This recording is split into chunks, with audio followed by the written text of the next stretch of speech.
Thank you all for being here. Thank you for your time. Excited to chat with you about community. Admittedly, one of the passions is close to my heart. It was in my title for over a year. I'm definitely a community-hearted person, and I'm really excited to just learn from your experience in the industry.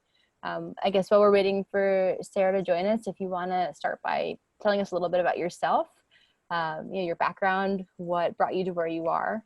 And Josh, I see you first in my window. Would you want to start? Certainly, I'm happy to. Hi, everybody. My name is Josh Krammes. I am VP of Community for a company called StackPath. My background isn't super technical. I sort of fell into tech about 10 years ago. Prior to that, I was sort of doing my own community stuff. I started my first business fundraising for nonprofits, actually. And before that, was working for the Clinton and Gore administration as a sort of community liaison. So community has always been sort of something I've been doing, and naturally sort of fell into it when I moved to the West Coast. And yeah, my charge right now is just sort of be the eyes and the ears for my company on the ground, everywhere in the world, if that's possible for one guy.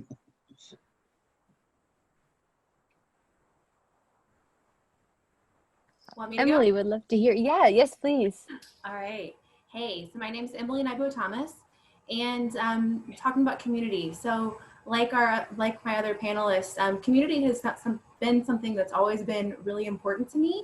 And over the last 15 years of my career, it's kind of played a different role, if you will. So started right out of college. I had a scholarship in college doing community service. So I've always had my hands into something in the community. But from there, was an AmeriCorps alum, did some academic research, did some time working with both nonprofits and in a very large consulting firm, did 5 years of human capital consulting.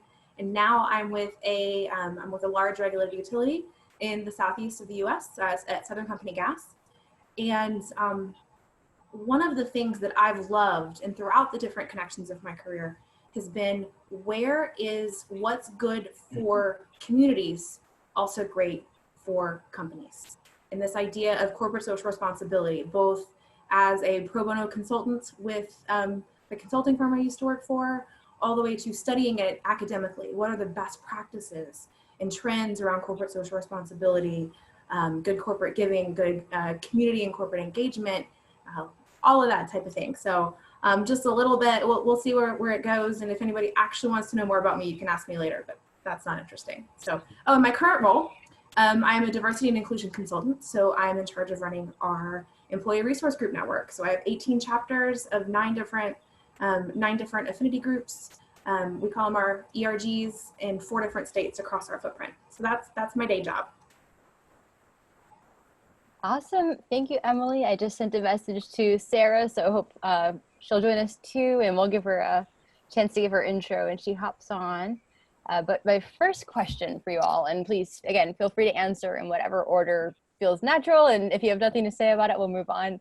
How would you describe, in your own words, community? Josh, do you want it, or you want me to take it? Why don't you go for it? I'm Sure. happy to, but yeah, I'll lend to you. All right, so community. The first thing I did as a recovering academician was went to Wikipedia, and there's 1,000 Wikipedia and all different types of definitions out there, right? Community, I think of both micro and macro. We have the communities that we choose to be a part of, and we have the communities that we just are a part of. We have the neighborhoods in which we live. So everyone that lives around us, everyone that's part of our society and all of the scales of it is part of our community. And then we have our chosen community, our families, the companies we work for, the groups that we get involved with. But it all has to do with a social element and a collective element, if you will. I think those are all sort of very top of mind. I thought about that a lot when I saw that question. And it's sort of like everything Emily just said. I absolutely agree with all of that. It's right on the money. Just adding on top of maybe more data for what she said, I'll take it in a more of a strictly as it applies to my company, like thinking of it from a personal, like professional perspective, community sort of means a lot of different things to a lot of different companies. It can mean marketing. Your brand is associated with your community team and the people that are sort of out there in the community for you.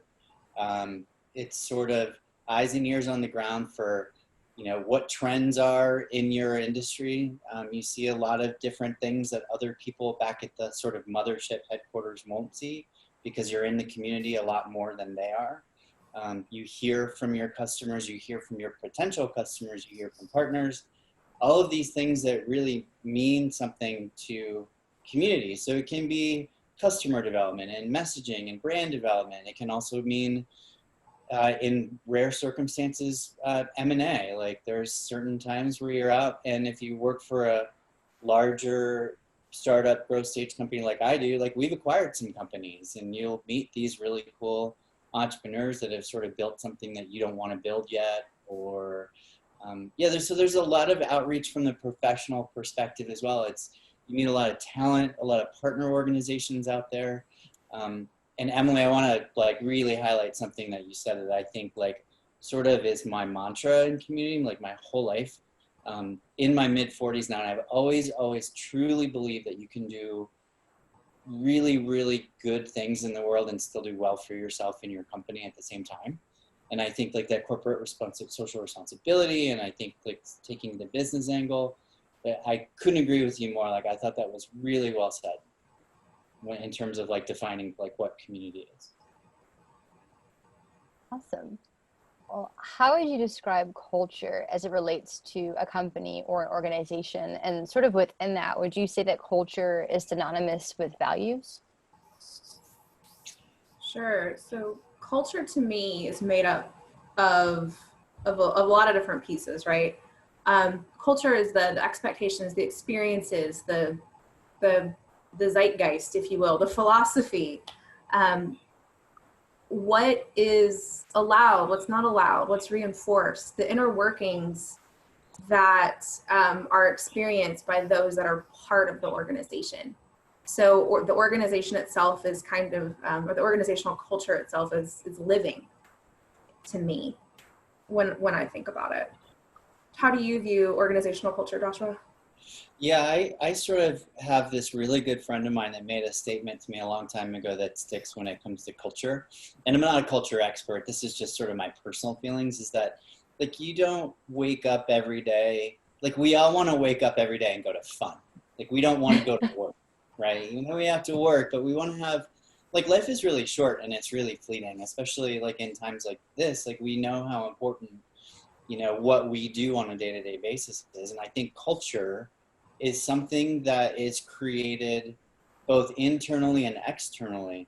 I sort of think of like, you know, pre-January of this year, like all the events that I have to go to, and it's getting the feedback of your company looks like a lot of fun to be a part of. It looks like a great place to be safe and learn, not just from a professional perspective, but from a personal growth perspective, and that it's a safe space to fail internally as an employee. Like, how do you maintain that? And getting that kind of feedback, right? So I sort of see culture as sort of when I wake up in the morning, what am I going to do, right? Like that's sort of culture sort of creates my life. And I sort of think that culture is something that is sort of, my personal opinion is non-perceptional. It's more tangible and very real.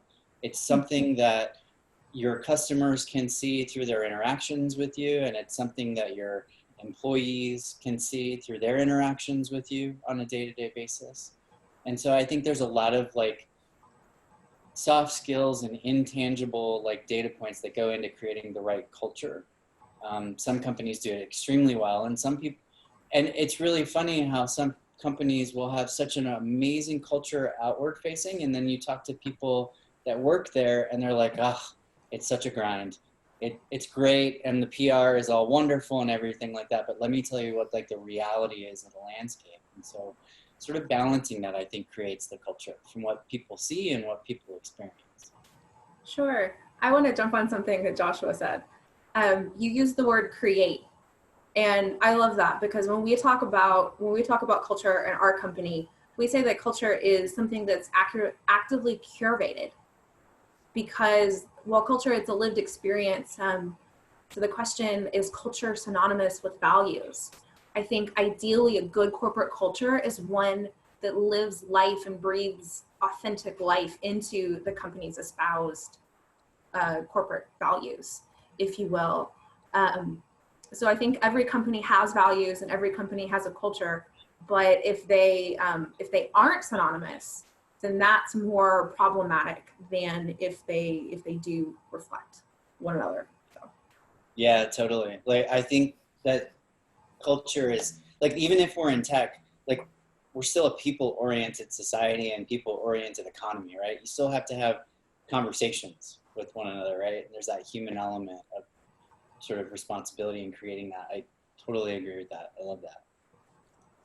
And that kind of leads into a topic I really want to hang out on for a while, just this idea of authenticity. And I think you kind of touched on that, Emily, in your last comment. But, you know, when someone's trying to be something they're not, people can smell it. And I think the same is true for an organization. You might have this great PR and say, oh, we're this, but inside it's an entirely different experience lived for that employee. So with that said, how do you think an organization's culture is built authentically? Is it built up by the employees? Is it built by the top down?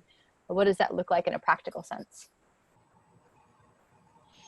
So I think I have the internal, more of an internal facing experience, whereas Joshua's got much more of an external kind of facing experience on that perception of culture.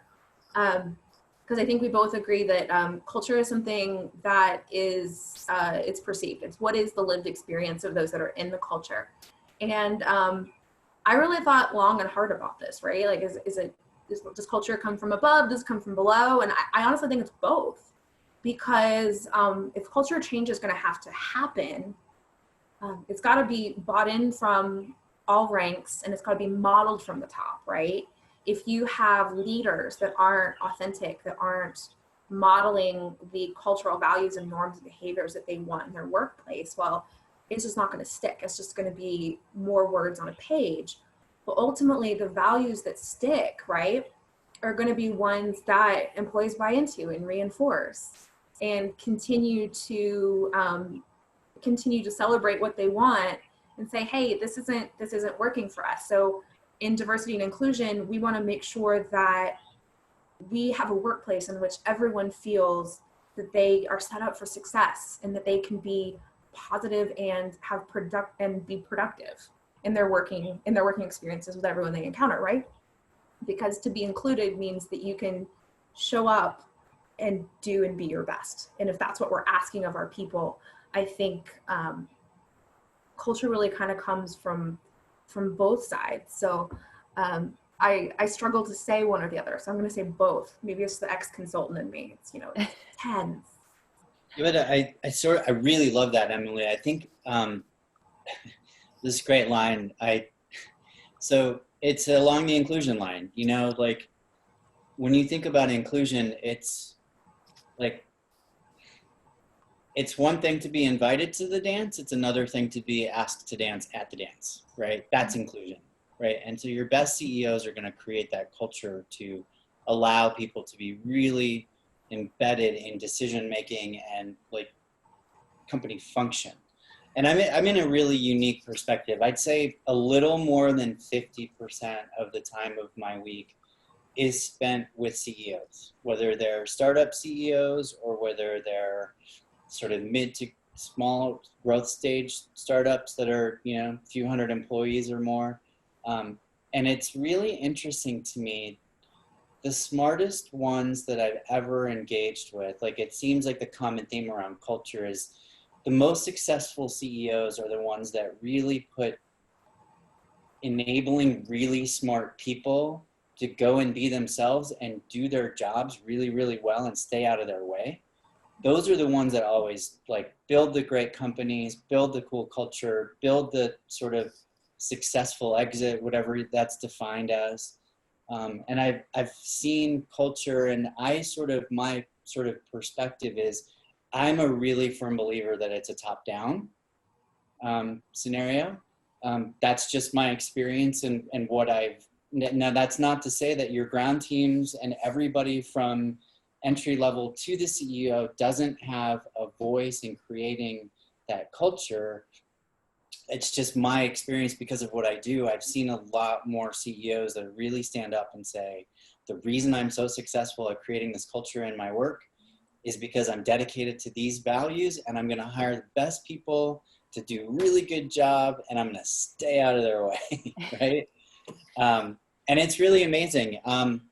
And so, you know, I'm the first one to raise my hand to say the majority of female CEOs that I work with do a little bit better than a lot of the male CEOs that I work with. I think there's a lot of data around that, depending on what sources you want to look at. But I think generally speaking, I sort of land on I think it's a top-down culture creation sort of world, I guess. Sure.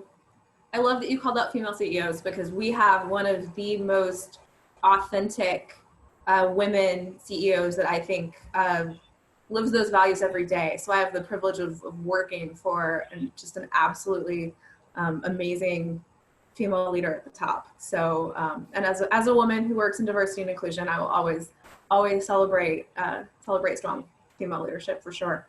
But yeah, to your point, yeah, where you see it and how you've articulated it, Joshua, looking at it that way, I think, you know, you would say that the culture is built from the top, because ultimately what's allowed to stay, if we look at problematic culture, problematic behavior, if you will, because, you know, culture's got a bell curve, right? There's going to be a little bit on both sides. The behavior that's tolerated is reinforced or allowed by leadership, and it's felt by the employees. It's felt from down below. But I think when you're propagating your norms, when you're propagating the culture that people want to be a part of, it kind of comes from both ways, for sure. Interesting. Yeah, absolutely. Like, without question, that everybody has a voice in creating that culture, because you want to foster creativity at every employee is an ambassador for your brand, right? So you want to foster that creativity. You want them to be sort of their authentic selves, and that's going to come out in their work, and that's going to come out in your company's performance. You have to sow that, but again, and I think like a lot of that comes from like the value setting of when founders sit together and they say, well, we want to build this company. We've got this really great product and solution and thing that we're going to take to market. But how do we want to do that? How do we want to create the next company? And it's just, yeah, so I think I'm maybe reiterating some of the same thing, just saying it in a different way. I think you brought up the innovation piece, right? Because everybody wants to be innovative, especially in a time such as what all companies are living in right now with COVID-19. The impacts to the way in which almost every single company, unless you were already 100% like super techie, remote-based workforce company, right? And even those companies, I'm sure, have seen disruption. Just being innovative is a critical core competency for business to succeed now.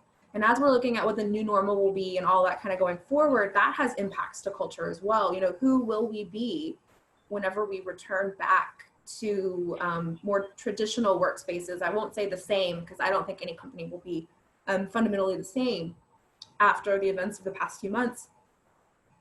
But when you're thinking about innovation, right, you can't, in the diversity and inclusion literature, there's a lot of stuff that shows that you can't have innovation if you don't have a lot of the foundational cultural principles that you see in inclusion, right? So you have this idea of psychological safety, someone being able to be who they are, bring their ideas without fear of retaliation or retribution, being able to feel like their contributions are valued for, you know, whatever it is that they bring to the table. So inclusion and innovation, I think, are also super, super important to have as they play into that culture and authenticity. There's a principle called covering. If employees don't feel comfortable bringing an element of themselves, of their identity to the workplace, just think about the mental effort involved in hiding a piece of who you are, right? That just creates more effort on behalf of the employee for them to be productive. So inclusion, I think, really empowers employees to bring their best authentic selves to work. So inclusion, innovation, culture, all of it for me is a big, they all need each other, if you will, and could philosophize in circles for ages about it, but that's kind of like where my heart is. Ask questions if it didn't make any sense whatsoever, y'all.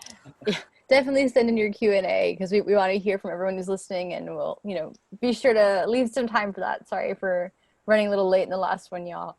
But your point there about inclusion, I think, provides a great segue into something else I want to talk about with authenticity.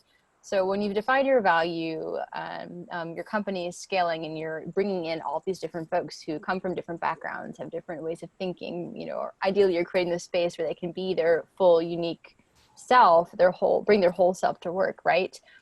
How can a culture scale when you're bringing in all these new ways of thinking and ideas? Like how does that look in a practical sense? And should leaders anticipate and allow their values to shift as you're bringing in a larger team with diverse ways of thinking?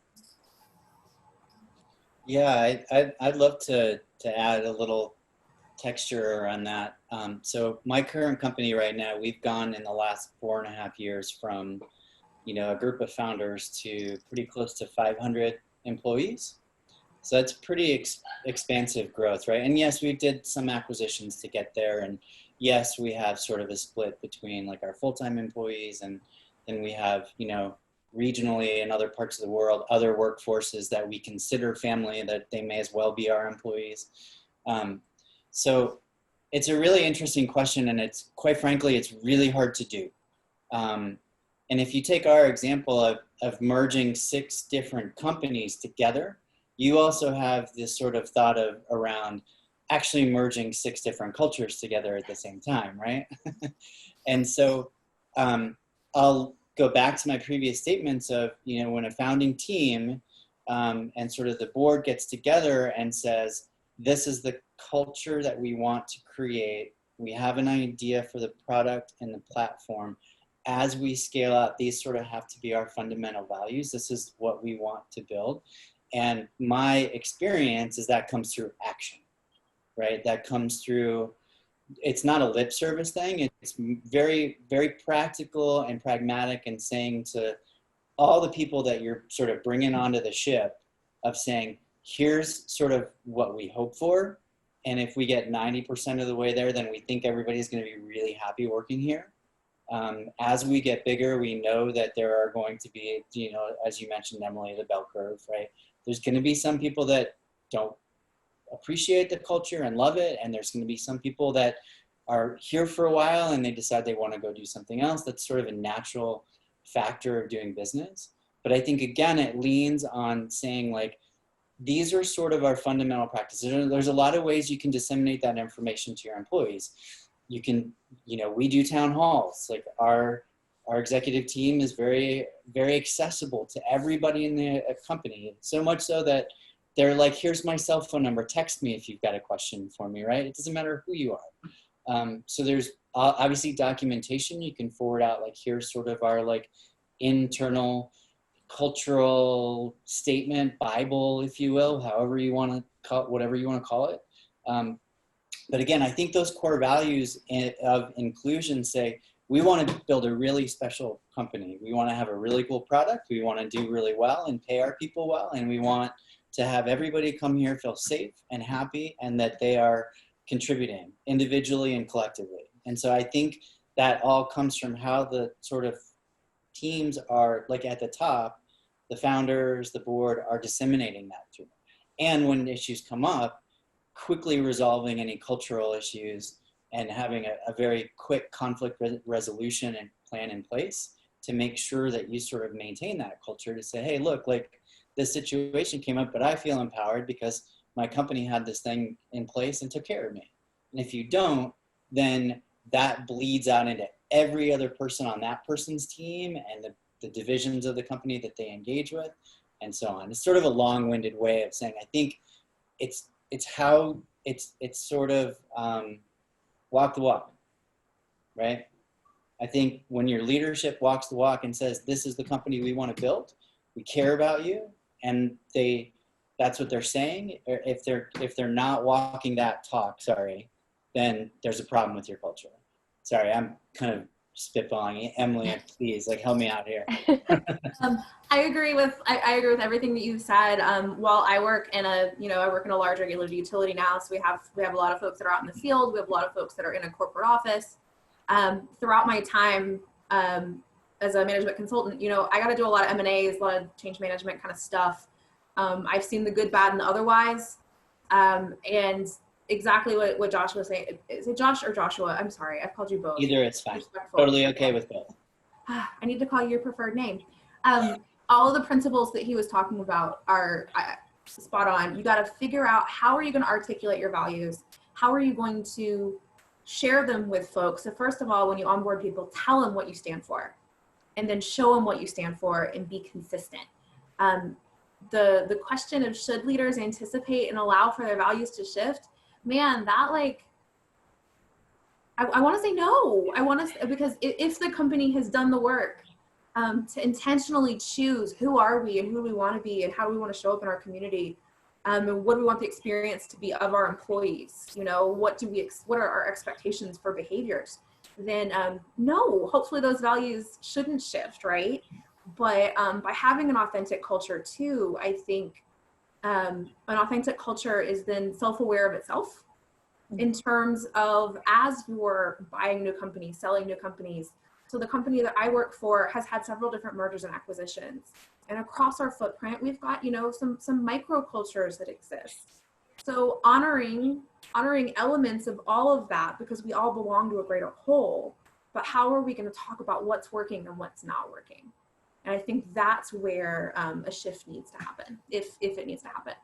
Yeah, and you can manage that with, like, the ERG model that you were talking about before, right? Like, all these microcultures, you can sort of set like you can have some sort of structure around it where they all can kind of report back and, like, communicate with. Absolutely. Our employee resource groups, one of the benefits of working for a really large company, I know that a lot of small startups don't necessarily have the same type of employee resource group or employee engagement groups that we've got. But our employee engagement groups are amazing at helping provide insights that are critical to the success of our business about what's really happening, to give some meat and some color to what we hear in our Voice of the Employee survey. Because you get what you get on data, right? You get, like, the data on the page and then the data off the page, or sometimes two different things.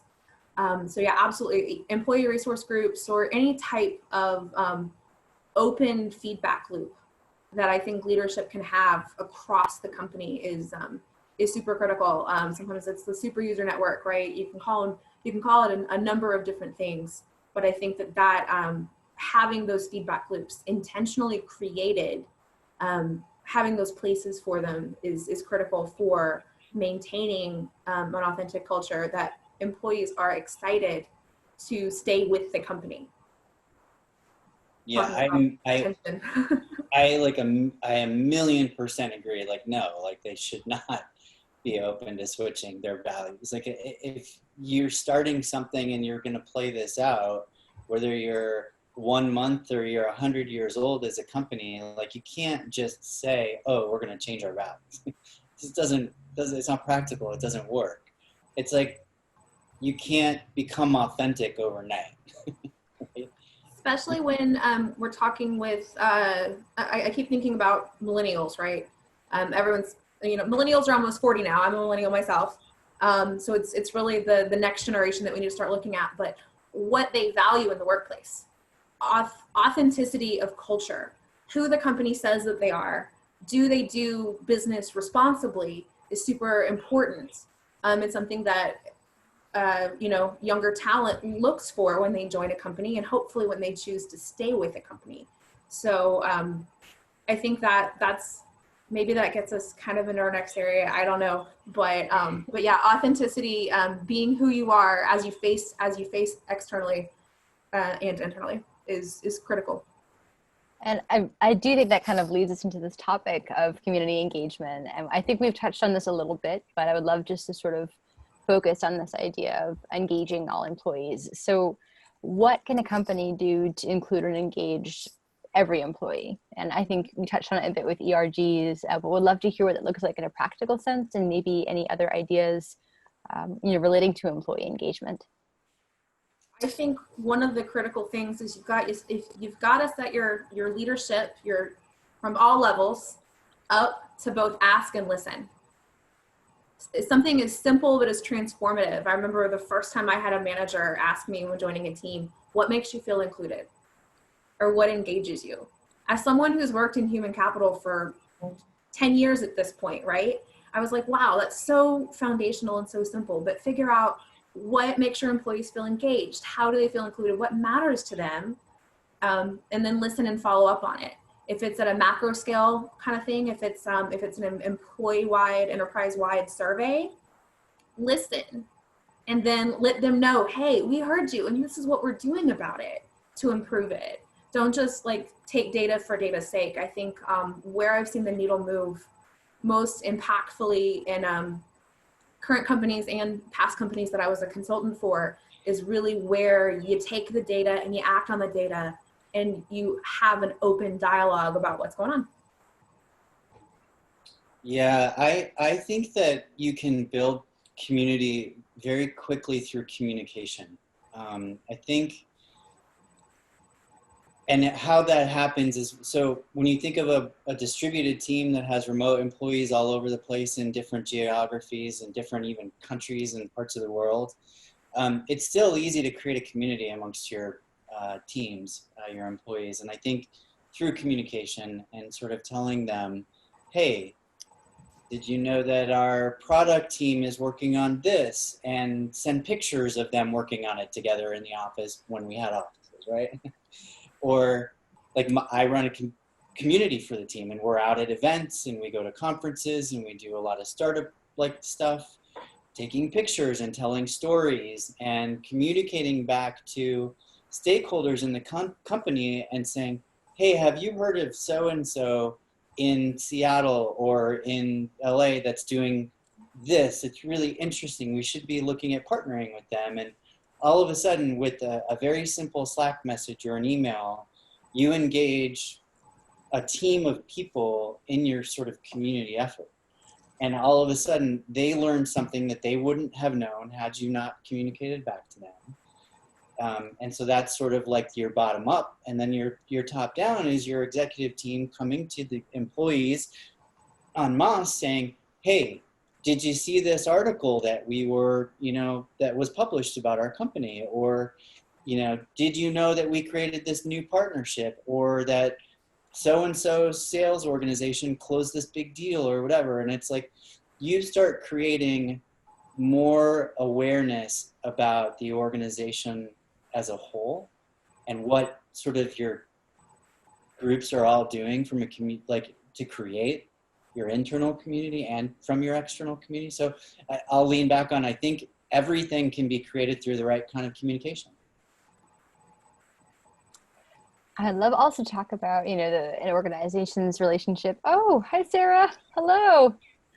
How are you? Welcome. I think she's connecting to the audio still. Hey.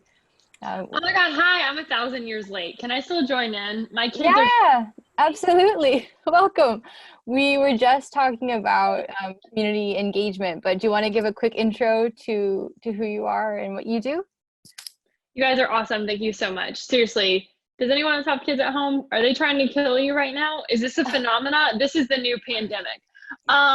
Yeah, so I'm Sarah Baucom. I'm co-founder of Girl Tribe, and my business partner and I are, now my cat's trying to kill me.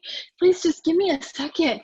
My business partner and I are both virtual wine right now. I know, right? My business partner and I are both Charlotte natives, and we went to high school together, and we formed Girl Tribe in 2014. And so that's kind of, yeah. And so we have a women's positive graphic t-shirt company. We started a storefront in 2017, 2015. We started Girl Tribe pop-up, and we are just trying to survive. Awesome. Thank you for having me. Thank you for being here. Glad you were able to make it. And I get you on even the cat biting your ankles. I may have triple fed mine before this started to keep peace for a few hours. Oh gosh.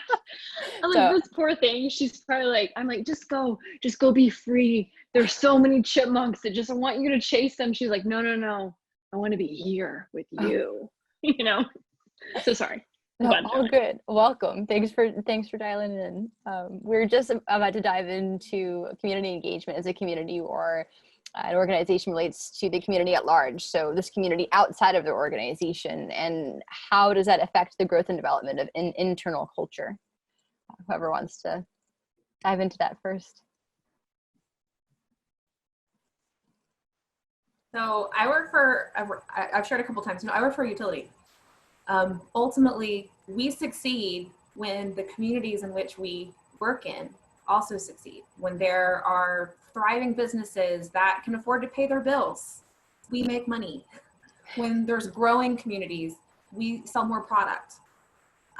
When natural disasters happen, we have to make sure that we sustain the pipelines so that people have natural gas for energy so they can cook food. I heard earlier today that Illinois actually got some snow. We have part of our footprint that's in Illinois. I'm in Atlanta right now, and I think it was like almost 80 something yesterday. So the thought of it snowing in April is just completely bizarre to me. But absolutely, when you are a citizen in your community, what's good for your company has to be good for your community as well. It's talking about like the definition of community that we had at the beginning of the call, right? When we are all shared stakeholders in an economy, if you will, an economy, an ecosystem, whatever it is, you've got to find ways to optimize what's both best for your people, your profit, and your planet. 3 Ps. Yeah, and we talked about this earlier. You know, it's okay for your company to do well via your community efforts. It's sort of a business development function. We sort of go into the community and we always ask ourselves, you know, before we walk into any room, you know, we have to make sure, and are we going to be authentically accepted here? And we have to walk in and out of this room with a high level of integrity. And so I'd say 90% of the client work that I do is helping them actually build their business, because the more successful they are, like how they grow, so we grow. And so the more successful, like sort of the startups and those earlier stage companies that we pull in to our community efforts, and the partners that we help support through their events and sponsorships and all these other things, we grow from all of that activity. It's a long play, you grow over time, but the whole idea is that, you know, you really want to be a resource for anybody in the room that you're walking into. So when you're talking about community, any phone call you're on, any meeting like this, any panel you sit on, anybody that watches, you want to raise your hand and say, look, I don't care if you're my customer or not. We've got a great network. We've got a great ecosystem. If anybody in our world can help you out, I'm going to introduce you to them. Like, call me. Like, I'll help you out. So very similar to what Emily said is, you know, you want to be there for them versus the other way around.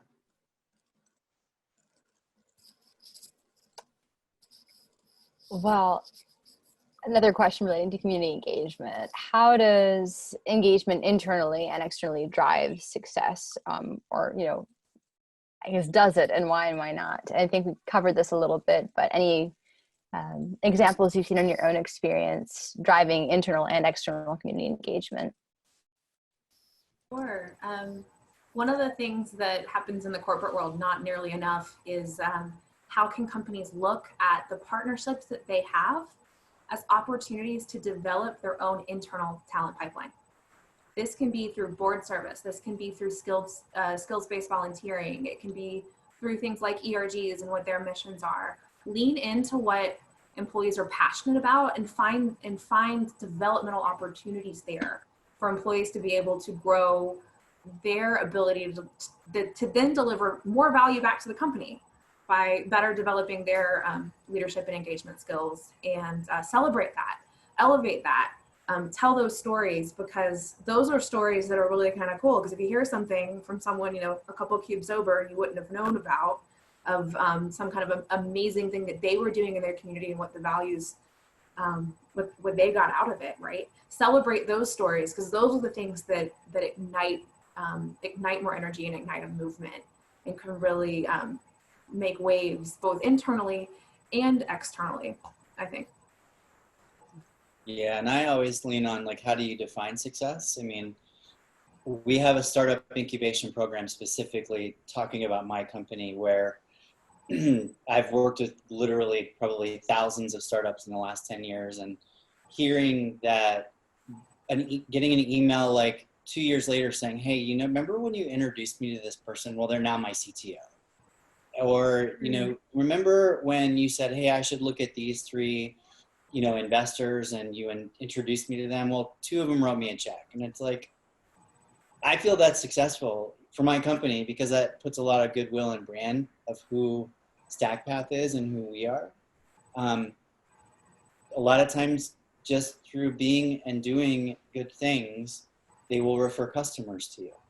And so we get business referrals, and we end up becoming a profitable company because of that. So yeah, I think it's sort of both internally and externally. And I said this before about communication, and you tell those stories to sort of your staff with monthly newsletter internally, or dropping a note. Like, these things create a lot of like goodwill and buzz, both internally and externally.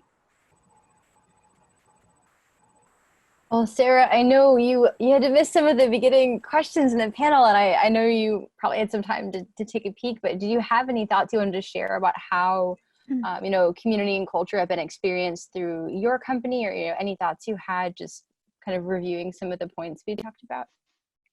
So obviously, we're a much smaller company than you know, Emily and Josh, and I think the interesting thing about where Girl Tribe lies in this whole sort of like small business like world is that when we do our large scale pop-up shops, we host about 200 women-owned businesses at one time, and where we live sort of in this like leadership of small business women is people really look to us and you know, ask our opinions on things, which is like also hilarious to me, because I'm like, are you sure? No, I'm kidding. But like, you know, where we've been lately has just been like where we've always been, and that's just like as much transparency as I can possibly give to you, and as much help as I can possibly give. So in a very similar way, like we try to connect those dots. Okay, so you might need, you know, you might really need to know this accountant. I've got a great accountant that I think would really do well with your,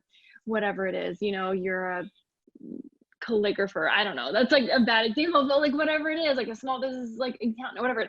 And so where we live is kind of in this like very small in between, but I think that it's in a really important space right now. So when it comes to communication internally, our team knows absolutely everything that goes on between me and my co-founder.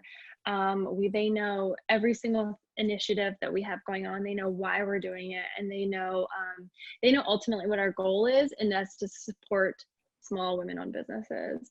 And so if we know that at the core of our business, and our motto and our whole brand is fearlessly leading women to find their magic through entrepreneurship, as long as we fully believe that, and every single person on my team understands why we do that, and every single day why we make those decisions, then it's really easy to communicate that to our customer, to our followers, to our clients, and to our vendors. You know, right now, obviously, is a really interesting time for that, but I think it's a time where we've seen, I don't want to see like growth in that area, because like, who's seeing growth right now, right? Like pharmacies and grocery stores, and like the Purell family, like, God, why wasn't I born into that? But like, what we're seeing right now is the ability to make some noise. It feels a little quiet, you can make a little noise, right? Does everybody hear me on that? Like we can really communicate exactly what we need to communicate right now. And so for us, that is exactly what you're talking about, connecting the dots and doing it in a really, really efficient way that's actually going to make a difference. And we're right there with you, and we're really trying very hard to make those decisions and to make that work. I think you touched on something really interesting, and I know it's not a part of the questions we initially planned to speak about, but run with me here. This idea of transparency and allowing that to be something that drives, open communication, that drives, I guess, authenticity in culture, right? If every employee has a deep understanding of what's happening at leadership level and what goals are being set and where everything is headed, just what transparency looks like at every level of the organization and how that could be used to drive an authentic culture. Have you all experienced anything and I guess in your work where transparency has really been a catalyst for authenticity? I would say this whole COVID-19 situation has really brought up the need for transparency. My company, we had a whole bunch of people that were probably eligible to work from home, but for various reasons just chose not to, because we have a very traditional workplace culture where everyone just comes in every day, all that type of thing. And in about a 48-hour period, that was not a thing. So if your job did not involve you doing critical work in the field, we tried to figure out how to get you working from home. We're a utility, not a tech company, but we overcame a lot of barriers, we overcame a lot of things, and our leadership through being transparent. We have an internal social media is the wrong word. We have an internal engagement kind of app thing. And our different leaders have been talking transparently about what does this mean for finance, for safety, for all different parts of our company. And our employees are really responding to it because this is a level of accessibility and honest transparency. We're getting to meet the CEO's dog and see her home office, and she's just talking to us because she's got to. And it's totally transformed, I think, the way that a lot of our employees see and engage with the company. And I think a lot of it may have been necessary. Again, that opinion is just mine. It's not represent my entire company, just my opinion. But yeah, this transparency can be transformative. Yeah, I think the more transparent leadership is, the less fractured the culture becomes. And I think that, again, I keep beating the same drum. It's all about communication, right? Obviously, you can't communicate every single thing that you're doing to everybody in your company, but the big stuff, let's be honest, likely is a good idea to communicate the big stuff, right? That becomes very hard the bigger you get, but I think from a transparency perspective, it affects everything. Because if you just constantly learn things about the company, about leadership indirectly, it sort of makes you step back and start asking questions that you really let's be honest, you don't want to, no one should ever ask some of those questions. So you can sort of head all that off in the past by just being transparent, saying, hey, this is what's going on, right? So, yeah. And it seems like as well, there's this element of trust that's built through transparency. So, I trust you with this information. I'm exposing all of this. There's a level of vulnerability that comes with being transparent from a leadership perspective. And I think that's also powerful for the employee at every level. Your cat just brought me a lot of joy. She's literally the worst. If anybody wants one, let me know. Just the power of transparency at a leadership level and bringing every employee this feeling of inclusion and authorship. I can see that being transformative, as Emily was mentioning. Well, I know we have 3 minutes, or gosh, now 2 minutes left until our next session. I'm not seeing any Q&A pop up from our folks who are dialed in, but is there anything else that y'all want to touch on relating to community, culture, or any of the topics we've covered in this chat? I would just say thanks for having me. If I can be a resource to anybody out there listening, please reach out. I'm happy to get on a call and talk to anybody. That's my job. So. Same thing for me. Hit me up on LinkedIn. I'd love to learn what your companies are doing. I don't think any of us are experts in any of this space, especially as we're navigating the current challenges of the world that we're in. So I hope what I've said has been useful to someone. Thanks for having us. It's been a pleasure, and I'm just as eager to learn from others because someone's got to be doing it better. We did just get one last thing popping in. Oh, nice, good answer, Joshua, to the chat box. So attendees asking, what would you each say are the two most important things to building community, especially during these times? Joshua responded authenticity and integrity. While we have 1 minute left, any thoughts on that? For me specifically, or Emily, Sarah, would you like to jump in? I work with Anthony, so he can ask me tomorrow. But I would say that the solid commitment to values and just living your values. And so yeah, that kind of comes back to authenticity or integrity. Living your values, one, and two, being open to change when it needs to happen. That's good. I think it's always good to ask, why do you do what you do?